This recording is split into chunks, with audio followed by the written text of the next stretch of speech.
Golden Age Collectibles, which is 852 Granville Street, Vancouver, British Columbia. I know that place, my friend. I have been there many a times. That's right out on the Granville Strip, so that's right dead downtown. Like the Granville Strip is where all the nightclubs are and stuff, and so that's like right downtown in the heart of downtown. And I've been there because they have sports cards as well. As oftentimes, it's a nerd store. Yeah, it's kind of just like a nerd store. It's got all kind of nerd type stuff. So yeah, a lot of times the place. And I, as a kid, I got a lot of comics at like baseball card stores. Yeah, a lot of it. Are you a baseball card guy, Chris? Do you? I am not as much anymore. My dad really is. But when I was younger, I was like obsessed. And my dad still. We still go to baseball card shows.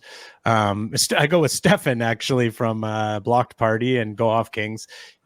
He goes to them as well. That's why I know about the grading and stuff like that. Right. But yeah, I was obsessed with. I actually collected Greg Maddux, who was a pitcher for the Atlanta Braves, Cy Young winner, and he only threw kind of a Blue Beetle type. He was he only threw an 85-mile-per-hour fastball. They called him the professor. He was like this super nerd who became the best pitcher in baseball when everyone was like trying to jack up their arms and throw 100 miles per hour, and he was doing it with 85-mile-per-hour fastballs. He's like a fascinating dude. But yeah, I collected like every card that he had. I have every card of his ever still. Yeah.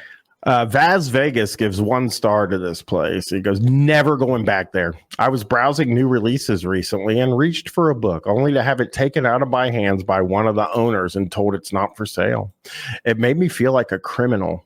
I had been going there often, but their old man ways and bad attitudes have worn me over time.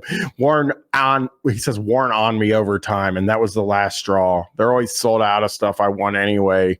There are many better comic shops to choose from in the GVA, so you can avoid this place. That's the greater Vancouver area for anyone who doesn't know. But they've always been so nice. Anytime I've ever got in there, the people have always been really nice and helpful, and you know, it's kind of like an alternative. The workers there are oftentimes, you know, they're like younger and they're dressed kind of wild maybe, and they're just kind of like cool, almost like counterculture type people that you'd expect to see. So they do kind of a little bit have that like attitude of like, you know, they're not like jumping down your throat. Can I help you with anything? They're not. I hate that too. Which I hate as well. So they're just like, but they were always very helpful and always very courteous and kind.